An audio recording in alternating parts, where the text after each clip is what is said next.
పుట్టక ముందే ఎదురు చూస్తూ ఉన్నవారు కూడా ఉన్నారు.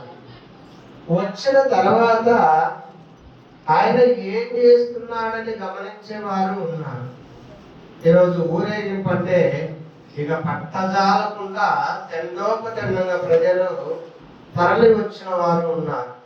అది మన మందిరంలో తరలి రాలేదులే కానీ మన మందిరంలో పాపం పనులు ఎక్కువ ఉన్న దానివల్ల ఆ యేసు ప్రభు ఊరేగితే మాకెందుకు, ఊరేగకపోతే మాకెందుకు, మా పని మాకు ముఖ్యం. కానీ దేవుడిని అంటే మేము దేవుడిని ముందు మేము దాన్ని గమనిస్తే కదా అనేక తలంపులు కూడా మనకు ఉంటే ఏ రోజు మనకు పండగ అనేది దేవుడిని గణపరుచుకోవాలనేది ఒక పేరు పెడతామంటే ఏదన్నా మనకు ఒంటికి ఇంటికి ఆధారమైన దాన్ని ఆ రోజు కూడా దేవుణ్ణి కనపరచవచ్చు. జాగ్రత్తగా అది గమనించండి. దేవుని కనపరిచిన వారు ధన్యులు కానీ దేవుని కనపరచని వారు ధన్యులు కాదు. కానీ దరిద్రపు బతుకని ప్రభు మీకు మనం చేస్తా ఉన్నాం. మట్టల ఆదివారం అంటేనే నిజంగా క్రైస్తవ జనాంగం తిండంగా ఈరోజు ప్రభు మన కొరకు ఏం చేసినాడో ఇందాం రండి అని వచ్చేవారు. అది ప్రభు ఏ విధంగా నడిచినాడో మనం ఏ విధంగా నడుచుకోవాలని కూడా అనుకుంటే ఇంకా మన జీవితం మారి. కాబట్టి రండి, ఇక్కడ శ్రేష్టమైన దేవుని యందు విశ్వాసం కలిగిన వాళ్ళారా, మత్తయి సువార్త 15వ అధ్యాయం 28వ వచనం ఒకసారి మనం చూస్తే అక్కడ భక్తులు ఎన్ని సంవత్సరాల నుంచి అక్కడ కనిపెట్టుకొని ఉన్నారో ప్రభు యొక్క రాకడ కొరకు, ప్రభు యొక్క శ్రేష్టమైనటువంటి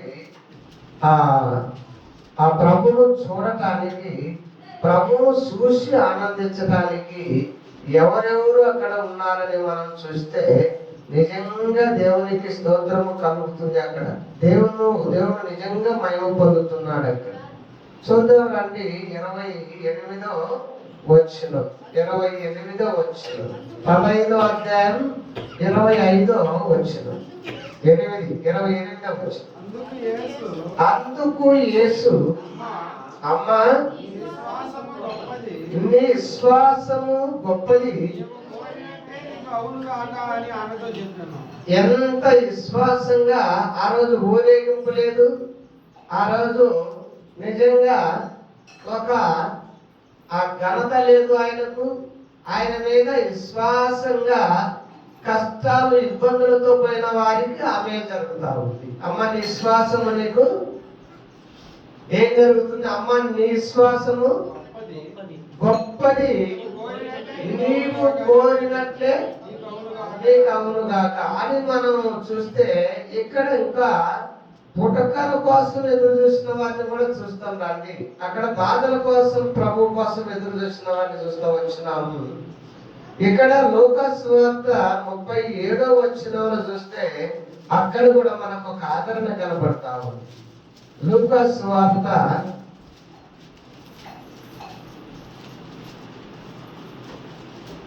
2వ అధ్యాయం 37వ వచనం. 84 సంవత్సరములు ఇనవరాలయుండి దేవాలయము విడవక ఉపవాస ప్రార్థనలతో రేయింబగులు సేవ చేయించు ఉండెను. ఆమె కూడా ఆ గడియలోనే లోపలికి వచ్చి దేవుని కొనియాడి యెరూషలేములో విమోక్షణ కొరకు కనిపెట్టుకొని ఉన్న వారందరితో ఆయనను గూర్చి మాట్లాడుచుండెను. ఏమైందంటే అక్కడ అంతగా వారు చొప్పున సమస్తము తీర్చిన పిమ్మట గలిలయలోని తన ఊరికి తిరిగి వెళ్ళి ఆ సమయంలో యేసుక్రీస్తు ప్రభు వారు ఆ యొక్క ఆ సమయంలో ఆ మందిరంలో ఏటేట వాళ్ళ తల్లిదండ్రులు అర్పించాల్సినటువంటి అర్పణలు వెళ్ళాల్సిన మొక్కుబడులు వెళ్ళినప్పుడు ఆ సమయంలో ఆమె కూడా ఆ ప్రభువును దర్శించినట్లు అక్కడ కనపడుతుంది. ప్రేమ కలిగిన వాళ్ళారా, ఎన్ని సంవత్సరాల నుంచి కనిపెట్టుకోవాలంట ఈ మోక్షకుని కొరకు? ఈ ప్రజలందరూ కూడా అక్కడ కనిపెట్టుకున్నారట. ఈ మోక్షకుడు మన కొరకు వస్తాడు, మన యొక్క పాపాలన్నీ కూడా విమోక్షింపబడతాయి, ఆయన పరిశుద్ధుడు, ఆయన నీతిమంతుడు, నిత్యమైన ఆరాధించదగిన దేవుడు, నిత్యము మనము కాదు కోట్ల కొలది దేవదూతలు శరూపులు గెరూపులు పరిశుద్ధుడు పరిశుద్ధుడు పరిశుద్ధుడని గాన ప్రతిగానములు పొందదగిన ఆ దేవుడు మన కోసం వచ్చి మనలో విమోక్షిస్తాడని విమోక్షణ కొరకు ఏం చేస్తా వచ్చారట? వాళ్ళు కనిపెట్టుకొని ఉన్నారట. అంతలో ఈమె కూడా ఒక ఆమె, ఒక యుధవరాలు, పిల్లలను పోషించుకుంటుండాల, వారికి పోషణ జరుపుకోవాల. 7 సంవత్సరాలే భర్తతో కాపురం చేసింది. పిల్లలు ఎంతమందో తెలియదు. నిజంగా ఈరోజు అన్ని ఉండి కూడా మనకు ఈరోజు విమోక్షకుడు మన కొరకు ఆయన ఏం చేస్తున్నాడో చూద్దామని రావటానికి కూడా మనకు వీలు కాదు. ఇందామనటానికి కూడా వినటానికి ఇష్టపడలేదు. అదేవిధంగా మనం కింద భాగంలోకి వచ్చి మనం చూసినట్లయితే, దేవుని యందు విశ్వాసం కలిగిన వాళ్ళారా, మార్కు సువార్త 11వ అధ్యాయము 2వ వచనములో ఒక భాగం మనకు కనపడుతున్నది. మీ ఎదుటనున్న గ్రామమునకు వెళ్ళుడి, అందులో మీరు ఆ గ్రామంలో ప్రవేశింపగానే కట్టబడి ఉన్న ఒక గాడిద పిల్ల కనబడును. దాని మీద ఏ మనుషుడును ఎప్పుడును కూర్చుండి లేరు. ఎప్పుడు ఏ మనుషుడు కూడా కూర్చుండి లేరు. ఇప్పటికి కూడా కూర్చోలేదు దాని మీద. ఇప్పటికి కూడా దాని మీద ఎవ్వరు సరదాగా సవారు చేయలేరు. కాకుంటే మితి మీరిన బరువులు వేసి దాన్ని పాపం ఇబ్బందులు పెట్టి బరువులు మోపించలే గాని భరోసా ఇచ్చేవారు లేదు, దానికి మర్యాద ఇచ్చేవాళ్ళు లేదు. దానికి మర్యాద ఇవ్వటానికి, దానికి ఘనత పెరగాలని, అది కూడా సమాజంలో అది ప్రాణంతో ఉన్నది కాబట్టి సమాజంలో అది కూడా ఒక ఘనత పొందాలని ఏరి ఎతికి ఏదైతే తక్కువ స్వభావముతో తక్కువ జాతితో జాలి లేక ఘనత లేక పరువు లేక పక్కన దేన్నైతే పడేసినారో దాన్ని ఎదుర్కొన్నాడు. ఏం చేయడానికి? దాని మీద ఆయన అధిష్ఠించి దాని మీద ఊరేగాలని ఇష్టపడ్డాడు. ప్రజలందరూ అనుకున్నారు, ఈరోజు యేసు ప్రభువును ఊరేగిస్తున్నారంట. ఏ వాహనమో, ఏ రథమో, ఏ యొక్క గుర్రాలు లేదు, ఏ ఒంటెలో, ఏ ఏనుగలో ఆయన ఏలాలంటే, నిజంగా ఆయన ఊరేగాలంటే చిన్న దానితో ఊరేగుతారు అనుకుని ఉంటారు. అందుకే యేసుక్రీస్తు ప్రభు అంటే చాలా పెద్దలు వెళ్ళేలకు లేచేది అందరు. యేసుక్రీస్తు ప్రభు అంటే అనేది అందుకే, ఎందుకంటే తాను తగ్గించుకున్నాడు కాబట్టి. తాను బడాయి ఎచ్చులు పడి ఉంటే మనం కూడా పోయి ఎచ్చులు పడేవాళ్ళం. చాలా జాగ్రత్తగా గమనించండి. ఏ యొక్క వ్యక్తి అయితే ఎచ్చులు పడి బడాయిని చెప్పుకుంటాడో ఆ యొక్క ఆ ప్రాంతంలో ఉన్న ప్రజలు కూడా, ఆ వర్గం ప్రజలు కూడా, అంత బడాయిగా చెప్పుకుంటారు. ఎవడైతే ఎచ్చులుగా ఎగజాగుతాడో ఆ యొక్క పార్టీలో ఉన్న ప్రజలు కూడా అంత ఎచ్చులుగా చెప్పుకుంటారు. నిజంగా చెప్తాను నేను, ఎవరికైనా మనని. ఎవడైతే తింగరతనంగా ఉంటాడో ఆ తింగరతనం ఉన్న పార్టీలో కూడా తింగరడే. ఘనత, మర్యాద, పరువు, ప్రతిష్టగా ఉంటే దానికి పాపము ఈ తింగరోళ్ళు దాంట్లో జాయిన్ గారు. అది ఎక్కిరించుకునేది లేకపోయా, అది ఎగిరేది లేకపోయా, అది ఎక్కిరించుకునేది లేకపోయా ఎట్లా ఉంటుందండి? పాపము ఉల్లాసమే ఉండాలి. ఇప్పుడు యేసు ప్రభువు గురించి మరీ శాంతం దిగిపోయి గాడిద మీద ఊరేగుతూ వచ్చేందుకు పాపము ఆ ఊరేగించే వాళ్ళను కూడా ఈ లోకులు ఏమనుకున్నారంటే, అది మరి మనోడికైతేనా, మనోడైతే దేని మీద వచ్చేవాడు, ఎంత ఆకాశం పట్టని రథం ఇంటికి వచ్చాడు మనోడైతే. అంటే వాడికి జుట్టుతోకే లేదులే కానీ వాడైతే అంత పొడుగు పోయేవాడు. ఏదో యేసు ప్రభు అంట, మరియమ్మ కుమారుడంట, యేసేపు కుమారుడంట, ఏదో ఊరేగిస్తారంటే ఏమున్నది ఊరేగించడానికి? అమ్మకి వెనక ముందే ఏదన్నా ఉంటే కదా, వెనక ముందే ఏదన్నా రవిడీలు పాప 100-200 మంది రవిడీలు ఉంటే కదా అని ఆ రోజు కూడా ఎంత ఏలినగా మాట్లాడింటారు. కరుణామయుడు కన్నీళ్లు విడుస్తున్నాడంట ఆ సమయంలో. యేసుక్రీస్తు ప్రభు కన్నీళ్లు విడుస్తా ఉన్నాడంట. చూద్దాం రండి. అక్కడ శ్రేష్టమైనటువంటి దేవుని యందు విశ్వాసం కలిగిన వారిలాగా లేఖనం లేకపోతే మనకు అర్థమవుతుంది. జకర్యాకు రాసిన గ్రంథంలో 9వ అధ్యాయం 9వ వచనంలో ఒక స్వచ్ఛమైనటువంటి మాట అక్కడ ఉంటుంది. చూద్దాం రండి. సియోను నివాసులారా బహుగా సంతోషించుడి, యెరూషలేము నివాసులారా ఉల్లాసముగా ఉండుడి. మీ రాజు నీతిపరుడు, రక్షణ గలవాడు, ఏమై దీనుడై గాడిద పిల్లను ఎక్కి మీ యొద్ద కూర్చుచున్నాడు. మీ రాజు సామాన్యమైన వాడు కాదు. మీ రాజు అంత ఇంత ఘనత పొందిన వాడు కాదు. అయితే మీ రాజు మీ యొద్దకు ఎలా వస్తున్నాడంటే దీనత్వం వస్తున్నాడు. అది ఏ ఒక్క వ్యక్తికైనా కావాల్సింది. అది ఏ ఒక్క రాజుకైనా ఉండాల్సిన మర్యాద, పరువు, ప్రతిష్ట. దీనత్వంగా ఏ ఒక్క వ్యక్తి అయితే వస్తాడో ఆయనే సర్వశక్తిమంతుడు. ఆయన ఏదైనా చేయగలడు, ఏదైనా ఆయన సాధించగలడు. అందుకే పరిశుద్ధ గ్రంథములో నా సాక్ష్యము నేను చెప్పుకొనిన ఎడల ఎన్నడూ అది సత్యము కాదు అని అన్నాడు. కాదు అన్నాడు. అయితే నేను చెప్పాలా? అక్కడ ఒక స్వచ్ఛమైన మాట ఉంది చూడండి.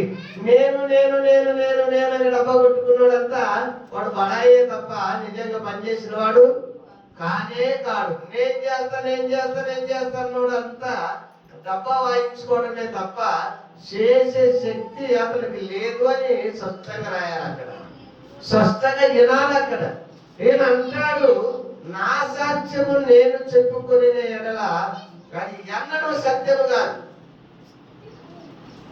నీ సాక్ష్యము నా సాక్ష్యము ఎవరు చెప్పాలంట? ఇతరులు చెప్పాలంట. మరి బాబు నువ్వేదో ఆయన ఏదో ఒక తక్కువ అంచనా వేస్తున్నావు, ఆయన ఏదో ఒక సామాన్యమైన వ్యక్తులలో ఒక వ్యక్తిగా ఎంచుతున్నావు, ఆయన ఏమైనా చేయగలడు, సర్వోన్నతుడు, సర్వశక్తిమంతుడు అని ఇతరులు చెప్పాలంట. ఇతరులు రాయాలంట ఆయన గురించి.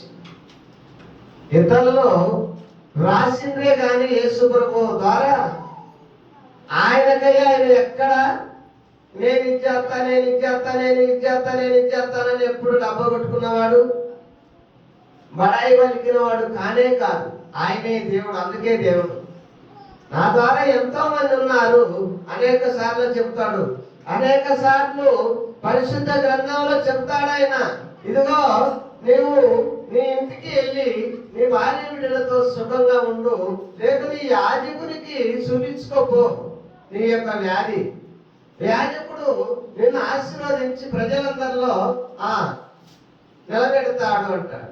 అదే ఆ చెప్తూ నన్ను గురించి ఎక్కడ సాక్ష్యం చెప్పగాకు, ఇది ఫలానా ఆయన చేస్తున్నాడని చెప్పవాకు అని అంటాడు. ఇది ఎవరికి చెప్పొద్దు అంటాడు. దయ్యాలు విడిపోయిన కాడ చెప్తా ఉంటాడు, ఎవరికి చెప్పగాకండి. కుష్ఠరోగాలు విడిపోయినప్పుడు అంటాడు, ఎవరికి చెప్పగాకండి. ఊసగాలు చేతులు వారి బాగుపడ్డప్పుడు చెబుతాడు, ఎవరికి చెప్పగాకండి అంటాడు. చనిపోయిన వాడు లాజరు లేపితే నువ్వు ఎవరికి చెప్పగాకు, లేచి నువ్వు బ్రతికి నీ పని నువ్వు చూసుకోమంటాడు. పాడ మోసుకొని కమిటీలోకి వచ్చినప్పుడు కూడా ఎవరికి చెప్పొద్దు అంటాడు. మీ పని నేను చేసుకోపోండి, ఎందుకు చెప్పడం ఎందుకు అదనా చెప్పి నన్ను ఏమన్నా ఏదన్నా గొప్ప చేయగలుగుతారా మీరు? అయితే దేవుని విశ్వాసం కలిగిన వాళ్ళ ఇక్కడ అంటాడు, నీ రాజు నీతిమంతుడు, రక్షణ గలవాడు, రక్షణ లేని వారికి రక్షణ కలిగించేవాడు, మరణ వ్యాధులు గల వారిని బాగు చేయగలిగిన వాడు, ప్రాణాపాయంలో ఉన్న వారి కొరకు ఆయన ప్రాణం పెట్టడానికి సిద్ధంగా ఉన్నవాడు, ప్రాణ రక్షకుడు, నీ రాజు నీతిపరుడు. అదేవిధంగా గాడిద మీద వస్తున్నాడు చూడండి, అంత గొప్ప దేవుడు గాడిద మీద వస్తున్నాడు. ఇది ఎంత నిజంగా చెప్పుకోలేనంత ఘనత కలిగినటువంటి మార్గమే. కాబట్టి దేవుని యందు విశ్వాసం కలిగిన దేవుని సొత్తైన ప్రజలారా, మనము కూడా ఎంతైతే మనం తగ్గించుకునే స్వభావంతో ఉంటామో అంత హెచ్చింపజేయగలుగుతాడు దేవుడు. ఎంతైతే నన్ను చూడు నాది చూడని పొడుగు ఎప్పుడైతే పోతామో, ఎవరమైనా స్త్రీ అయినా పురుషుడైనా అంతకంత మనం యాగి మనమే తీసేసుకున్న వాళ్ళం అవుతాం. దేవునికి స్తోత్రము కలుగును గాక. దేవుని యందు భయభక్తులు కలిగినటువంటి దేవుని సొత్తైన ప్రజలారా, అదేవిధంగా మనం అక్కడ చూసినట్లయితే కింద భాగంలో మనం ఇంకొక వచ్చిన మనం చూసి దేవుణ్ణి మహిమపరుచుకుందాం రండి. జకరియా గ్రంథంలోనే అక్కడ మనం 9 దాటిన తర్వాత 11 వచ్చిన వరకు మనం ఒకసారి చూద్దాం రండి. మరియు నీవు చేసిన నిబంధన రక్తమును బట్టి తాము పడిన నీరు లేని గోతిలో నుండి చెరపట్టబడిన నీ వారిని ఎవరట? నేను విడిపించేదను. దేని ద్వారా విడిపిస్తున్నా? రక్తం ద్వారా విడిపించగలిగినటువంటి శక్తిమంతుడు, ప్రాణం ఇచ్చి విడిపించగలిగిన శక్తిమంతుడు. శరీరాన్ని తానే నలగబట్టినప్పుడు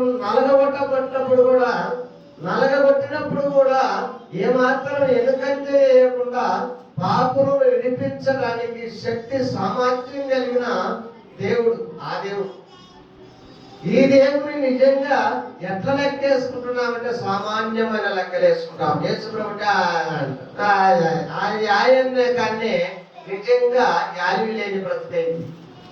కాబట్టి దేవుని యందు విశ్వాసం కలిగిన వారులారా, కనికరం కలిగిన దేవుడు, కరుణామయుడైనటువంటి దేవుడు, ఆ దేవుడు రాకలలోనే ఆ ఘనత ఎంత ఘనతతో వచ్చినాడంటే, తండ్రి అయినటువంటి దేవుడు, మలాయికులు ఆ మాట స్పష్టంగా ఉంటుంది. తండ్రి అయినటువంటి దేవుడు మొరపెట్టగా ఈ లోకంలో ఏ నాదుడు ఆ పాపంలో నుంచి విడిపించే నాదుడు ఎవడు కూడా లేడని, పాపిని రక్షించడానికి ఏ ఒక్కడు కూడా భూలోకంలో లేడని, విమోచన కలిగించడానికి ఏ ఒక్కడు లేడని ఇశ్రాయేలు ప్రజలందరూ కూడా మొరపెట్టంగా అక్కడ అన్నాడు. అయితే నా నామమందు నీతి సూర్యుని ఉదయింపగలుగజేస్తా. ఏ సూర్యుడు అంటే ఆయన? దేవునికి స్తోత్రం కలుగును గాక. ఆమేన్. నీతి సూర్యుడు. సూర్యులలో కూడా ఏ సామాన్యమైన సూర్యుడు కాదు. సూర్యుడు ఇలాంటి ఇప్పుడున్న సూర్యుడు అంటేవాడు కాదు. ఆ సూర్యుడు ఎలాంటి వాడంట? నీతి సూర్యుడు. ఇప్పుడు ఇదిగో కాతోడిగా నాకు నిలబడితే తట్టుకోలేం, నిలవలేం. ఆ యొక్క సూర్యుడిని దూషించే వారు కూడా ఎంతో మంది కోకొలలుగా ఉన్నారు. ఏంటి కుదురు కూలిపోను ఇంతలా ఎండ కాస్తుంది, ఏంటి నట్టు దిగిపోను ఇంత ఎండ కాస్తుంది, ఏం దీన్ని కూలిపోను ఎంత ఇదైతుందని చండాలమైన శపితమైన మాటలతో దూషించే వాళ్ళు కూడా ఈ సూర్యుని. అయితే ఈ సూర్యుడు అట్లాంటి వాడు కాదంట. ఆయన ఏ సూర్యుడు? ఆయన నీతి సూర్యుడు. ఆ సూర్యుడికి కిందికి పోయిన వారికి ఏం కలుగుతుందంట? ఆరోగ్యము కలుగుతుంది అని అంటాడు. ఆ సూర్యుని రెక్కల నీడ ఆరోగ్యము కలుగుతుంది, ఏ హాని కలగదు, ఏ దప్పికి కలగనీయడు, ఏ ఆకలి కొననీయడు. కరుణ సంపన్నుడైనటువంటి, కరుణ జాలి సంపన్నుడైనటువంటి సర్వశక్తి కలిగిన దేవుడు. ఆ దేవుణ్ణి ఎంతగా మనం తీసేసుకున్నామంటే చాలా సులువుగా ఆయన్ను మనం తీసేసుకుంటూ వస్తాము. దేవునికి స్తోత్రం కలుగును గాక. అలాంటి నీతి సూర్యుడు భూలోకం మీద ఎక్కడన్నా ఎత్తుతే ఈ సూర్యుడు దొరుకుతాడేమో కానీ ఆ సూర్యుడు దొరకడు. ఆయన రెక్కలు ఏం చేస్తాయంట? మానవుడు ఆయన నమ్మిన వారికి ఆయన రెక్కలు ఏం చేస్తాయంట? ఆరోగ్యము కలగజేస్తాయంట. ఆరోగ్యము కలగజేస్తాయి, అనారోగ్యం కలగజేయవు. ఇక ఒక నెల 20 రోజులలో వార్తలు వింటాం, బలాంచాటు వాడు చచ్చిపోయాడు, బలాంచాటు ఒకరు చచ్చిపోయాడు, బర్రెలు పోయి ఒకరు చచ్చిపోయాడు, తావు ప్రయాణం చేస్తే ఒకరు చచ్చిపోయాడు, మధ్యలో గుర్తుడిపోయి ఒకరు చచ్చిపోయాడు. అలాంటి సూర్యుడు కాదు ఈ సూర్యుడు. ఏ సూర్యుడు అంటే? ఈ సూర్యుడు నీతి సూర్యుడు. నీతికి పెట్టిన పేరు, నీతికి పెట్టిన పేరు. ఆ నీతి సూర్యుడిని మనం ఎలాగా ఆరాధన చేస్తున్నామో, ఆ నీతి సూర్యుని శరీరం ఎలాగో మనం పుచ్చుకోవాలనో నిజంగా దయచేసి ఒకసారి మనం గమనించినట్లయితే ఆ నీతి సూర్యుడికి మనం ఎట్లా ఉండాలనో, మనం మాట్లాడే మాటలు ఎట్లుండాలనో, మనం నడిచే నడవడి ఎట్లుండాలనో, మనం ఆరాధన చేసేటప్పుడు మన యొక్క తలంపు ఎలా ఉండాలనో, ఇతరులను మనము చేర్చుకునేటప్పుడు ఎలా ఉండాలనో, దూషించేటట్టు ఎలా ఉండాలనో రెండు మన నోటనే ఉన్నాయి. రెండు మన నోరే ఉన్నాయి. ఉప్పు నీరు మన నోటితో వస్తుంది, మంచి నీరు మన నోటనే వస్తుంది. దీవెన మన నోటనే వస్తుంది, శపితము మన నోటనే వస్తుంది. ఈ కొంతవరకైనా కట్ చేసుకుంటే నీతి సూర్యుని జ్ఞాపకం చేసుకొని మనం బ్రతుకుతే నిజంగా మనం అడుగుపెట్టిన స్థలం వల్ల మనకు నీతిగానే ఎంచబడుతుంది. మనం చేసిన ప్రతి పని నీతిగానే ఎంచబడుతుంది. ఆ నీతి సూర్యుడిని మనం జ్ఞాపకం చేసుకోవాలి. ఇదిగో అంత గొప్ప నీతి సూర్యుడు అయ్యింది గాఢ్యమైన ఊరేగుతో వచ్చినాడంటే ఎంత తగ్గింపు స్వభావం అంటే చెప్ప సౌఖ్యం కానీ తగ్గింపు స్వభావం. ఆ స్వభావం ఏ వ్యక్తి కూడా మనకు ఘనత వస్తుంది కానీ ఏ మాత్రం మనకు ఘనత తగ్గదు. దేవుని యందు విశ్వాసం కలిగిన వాళ్ళారా, ఈ గ్రామానికి వచ్చినటువంటి కొత్త దినాలలో ఒక సహోదరుడు నాతో వయసు కలిగిన వాడే బజార్లో నేను నడుస్తూ ఉంటాను. నేను నడుస్తూ ఉన్నప్పుడు నిజంగా నేను ఒంటరిగా నడిచినప్పుడు ఒక నడక ఉంటుంది నాకు, ప్రజలలో జనాలలో నడిచినప్పుడు ఒక నడక ఉంటుంది నాకు. ఏదో సాలిపోయినట్టు తోలిపోయినట్టు నడుస్తూ ఉంటాను. పాపం ఆయన అన్నాడు, నువ్వు తిక్కలేరై నడిస్తే పాపం ఒక్క సేవ కూడా చావదులే. పాపం ఎడాపెడగా నడిచే ఇప్పుడు తొట్టు కొట్టుకుంటున్నాడు. పాపం తొట్టు కొట్టుకుంటున్నాడు. ఇప్పుడు పాపం ఆడపిల్లలతో కలుపు ముడితో జోగి ఆడుకుంటూ కలుపు తెస్తున్నాడు. నేను బలిగుడు కోసిన నన్ను పట్టుకున్నది ఒకే ఒక ఆడపిల్ల పట్టుకుంటే నేను ఆ అమ్మాయిని పట్టుకోవాలా, ఆ అమ్మాయి పట్టుకోవాలంటే నన్ను పట్టుకోవాలి. ఇంకా ఆ వల్ల 8 మంది 7 మంది మా ఊర్లో ఆ చిన్నతనాన ఈ గుంతులాట కానీ బలిగుడు కానీ అరటలు ఆడపిల్లలు మగపిల్లలు అనుకుంటా అప్పుడు ఆడుకునేవాళ్ళు. అదేవిధంగా దారవైలు జమీదారుల నుంచి అక్కడ జమీదారులు కాదు, జంగమరిపల్లె నుంచి దారవైలుకు పోయి మళ్ళా పొద్దు దగ్గరకు వస్తే ఆ ఊళ్ళో పుట్టిన మా చిన్నమ్మ మా చిన్నాయన నమ్మలేదు. దారవైలు నేను ఇద్దరు మా చిన్నమ్మ కొడుకు నేను వాడట్టాంటి వెళ్ళి నెలకొడి వాళ్ళిద్దరు నమ్మలే. దారవైలు వైపు వచ్చినాం అంటే నిజంగా నేను ఒంటరిగా పోయేటప్పుడు వేరే ఉంటుంది నా నడక, 10 మందిలో పోయేటప్పుడు నా నడక వేరుగా ఉంటుంది. దేవుని యందు విశ్వాసం కలిగిన వాళ్ళ అందుకే ఈనాటి వరకు కూడా నిజంగా నాలో ఉన్నటువంటి దేవుడు నాకు ఇచ్చినటువంటి శక్తి ఈ రాజు కూడా నేను ఏదైనా చేయాలంటే చేయగలుగుతానని నాకు ధైర్యం ఉంటుంది. నాకు దేవుడి యందు ఎంత మనం తగ్గించుకుంటామో, ప్రజల ముందు ఎంత తగ్గించుకుంటామో అంత దేవుడు మనం ఏం చేస్తాడంటే హెచ్చింపజేయగలుగుతాడు. దేవుడికి స్తోత్రము కలుగును గాక. ఆమేన్. బలం లేనివారు, శక్తి లేనివారు, శక్తి సాలని వారు ఎంతో మంది ఉన్నారు. నిజంగా నిన్న గుంటూరులో పరీక్ష చేపిస్తే ఆ వెంకటేశ్వరుడు కొడుకు అంటాడు, తాతయ్య కొంచెం నీకు ఎక్కువ బలం ఉంది తాతయ్య అంట. నాకేడ బలం ఆడుందిరా, నేను దారి ఆడుకుంటూ నడుపుతా ఉంటే లేదు లేదు తాతయ్య, కొలెస్ట్రాల్ ఎక్కువ ఉన్నాయి తాతయ్య, కుర్రది చాలా తగ్గించుకోవాలంటే ఏం తగ్గించుకోమంటావంటే తినేది తగ్గించుకోవాలి తాతయ్య, కొంచెం తగ్గించుకో. నేను తినేది తగ్గించుకోవాలి రా, తగ్గించుకోకుండా ఎట్ట తాతయ్య అంటే పాపం మెత్తగా మాట్లాడు. దేవుని యందు విశ్వాసం కలిగిన వాళ్ళారా, ఎవరి ముందు మనము తలవంచాలా? సృష్టికర్త అయిన దేవుని ముందు మనం తగ్గించుకొని నడిస్తే నా కుమారుడు నా కుమార్తె ఎంత తగ్గించుకొని ఉందంటే అంత తగ్గించుకుంది అని ఆయన హస్తం ఎప్పుడు మన మీద ఉంటనే ఉంటది. దేవుని స్తోత్రం కలుగును గాక. ఆమేన్. అలా ఉండి ప్రభు బలలో పాల్గొనాలి. అలా ఉండగా లోకాచారంగా మనం విడిగా నడిచి వీటికి వచ్చి బలలో చేయతే కొరకు వేసిన ఒకటే ఏగిపోయినాం, అమ్మను వేసిన ఒకటి ఏగిపోయినా ఒకటే దానిని ప్రభు మనము కొంచెం చేదరించుకోకుండా దేవుడు పిలుచుకునేటట్టు ఉండాలని ప్రభు పేరున మనం చేస్తా ఉన్నాం. దేవునికి స్తోత్రం కలుగును గాక. ఆ నీతి సూర్యుడి పిల్లలము మనం ఎట్టుండాలంటే ఆ నీతిని కొంచెమన్నా మనం కాపాడే వారిగా ఉండాలి. Praise the lord.